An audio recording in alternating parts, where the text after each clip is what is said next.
Okay, hi, welcome to Cubs and Culture. All the categories in the Oscars are going to be live. They backed down from that awful idea of moving forward categories to commercial breaks. It would have been okay. It was the shorts and like doc feature, but given that they selected editing, it was the worst, one of the worst ideas I've had since the stupid popular Oscar. Anyway, we're up to Cubs and Culture. We're up to Return the King. Lord of the Rings, Return the King. I'm pretty sure it's the second longest Best Picture name after Birdman or the Virtue of Ignorance or whatever the hell the subtitle is. Anyway, it won everything. It's one of the biggest winners in history. It won 11 Oscars. The only disciplines that it was eligible for but didn't make it were acting and cinematography. And cinematography is a little bit misleading in that Andrew Lesney actually won for Return for Fellowship of the Ring. So Lord of the Rings as a trilogy won every discipline it was eligible for at least once over the three films. Now, a lot of people interpret Return of the King winning as much as it did as like the Oscars for Returning of the King were for the trilogy as a whole, therefore they were unearned. I'm sure there was a great amount of swelling on the voters to award the Return of the King because the trilogy as a whole was so great and popular and successful, blah, blah, blah. But the thing is, that idea of awarding the trilogy as a whole cuts both ways in that when it was always known that Lord of the Rings was going to have three films, and because they were filmed as a single and during a single principally during a single production. They did pickups on all three films, and on Return of the Kings they weren't like a week; they were like 6 weeks. That sort of cuts both ways because you can imagine some voters who are on the fence for like costumes or art direction or whatever for like Fellowship of the Ring, thinking, well, you know, if I get more impressed, I'll wait for Return the King. So it always seems weird to me that people are like, it's for the trilogy as a whole, therefore it's undeserved. When in fact you can argue because of we knew Return the King was coming.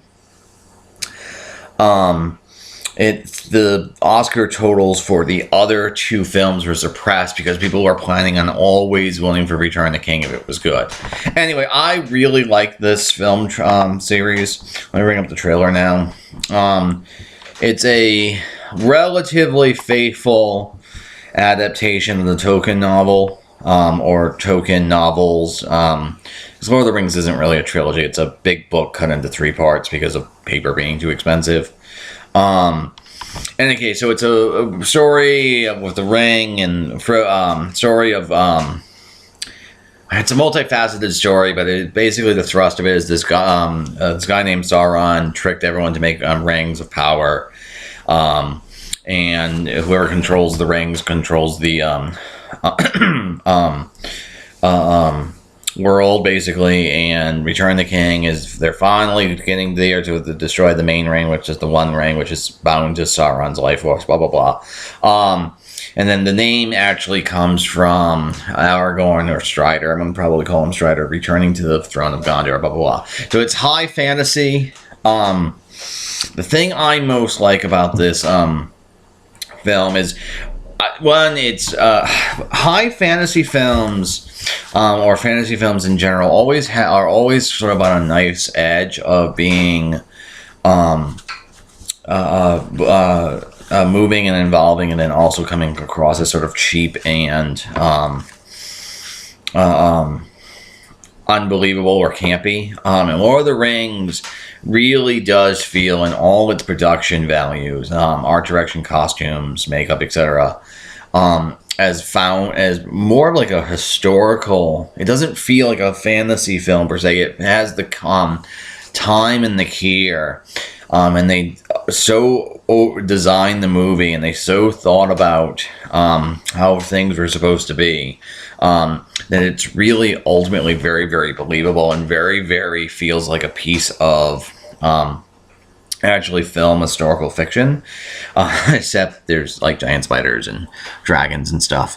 So that's the one feature I really like about the trilogy as a whole. But the thing I like about how Peter Jackson and the company attacked this story is how ambitious they were. This has to be. This is one of the most ambitious film projects in history, and it's really the first great ambitious project since like the really from like the 60s with like Cleopatra or everything, because it was 3 films filmed at once. Blah blah blah. It would push technology. They broke several new ground on so many different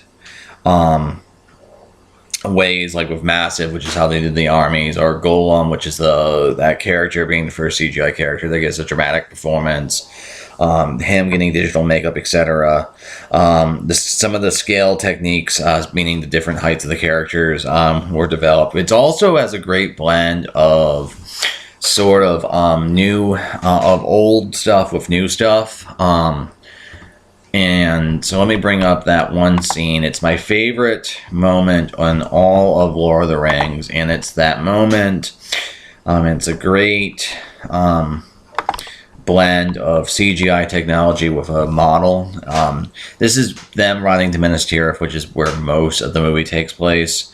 And Pippin being a moron looking to the Palantir, and he has to get out of there, basically. It's sort of a misdirection plot. But it's this moment right here. Minas Tirith is a gigantic city, and now the model itself was like 7 feet tall. I guess it was 9 meters. Yeah. Or 8 meters. Anyway, somewhere over 20 feet tall, and then the thing is, that is the Minas Tirith as a thing is so large. It was like 1/27th scale or something. And this scene right here, I mean, it's just an establishing scene. And sort of in the context of the movie, it's in tragedies or in drama, God makes them great and then destroy them. So it's important that you see the city and its splendor. And glory before the orcs come and the Battle of Fields destroy it. But in my mind, this is really some of the most beautiful footage ever captured on film. And because it's just so utterly gorgeous, and it actually is really a technically difficult thing to do, because it's integration of CG, live action set, and then model, and then he breaks the rules constantly on special effects, because you're not supposed to show off special effects. You're not supposed to dwell on them. It's always to keep them short. But in Lord of the Rings, on some of the model shots, they're like a minute long, and it's just absolutely glorious that Jackson and Company was ambitious as that. And then, of course, the other famous thing is, or the other way in which they're ambitious, and why I don't want to get into necessarily all the specifics, and I'm just going to use this scene as an example of it. Is Lord of the Rings, the text is famously unfilmable, and some of that's actually derived from the nature of Tolkien's book. Tolkien's book is not really structured like a novel. It's not really structured like a modern story. It's very in a vein epic saga like the Middle Ages, and the inspiration for it is a lot of linguistic stuff. So there's a lot of crap in the novel that's not, that is there because Tolkien was interested in language and medieval literature, which doesn't really necessarily fit modern sensibilities, and more to the point, it's utterly alien to the cinema. So I like that they took on this this very daunting text, but apart from that, they very much decided that they were going to do it. They were going to make the changes that were necessary and absolutely in some ways a lot of the changes they make, I actually think, improves the story in terms of drama, though thematically sometimes it suffers. So like the fact that they cut out the Shire being destroyed because of Saruman going back to the shrine after he gets defeated, basically him throwing a piss fit. That is absolutely audacious that they do that, or they would do things like this. That dream she just had of the wave, it's actually a dream Tolkien himself had, but moreover, in the novel, it's a dream. It's actually a Faramir's dream, but they gave it to Arwen, and they would do stuff like that. So this is actually, in my mind, one of the best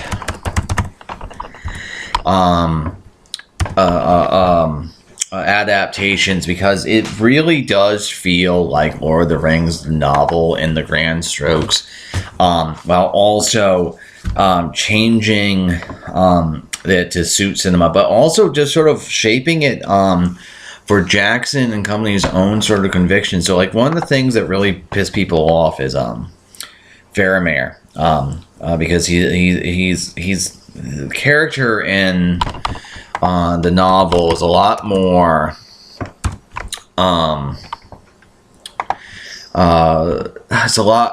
he's much more of a paragon of virtue, and he's not tempted by the ring at all. Where in the movie he ends up being able to turn away temptation easier and much more fully than Boromir does. So I think the distinction between those two characters remains. But people were so angry about this, purists, that they actually sent David Wenham, who plays Faramir, death threats, which is sort of insane.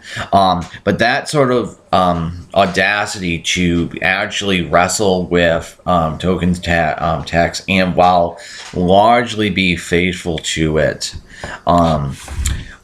still put your own sort of spin and stamp on it, because you're telling a different medium. And then the other thing is, like, Peter Jackson has spent, at this point, almost a third of his working life working on Middle-earth.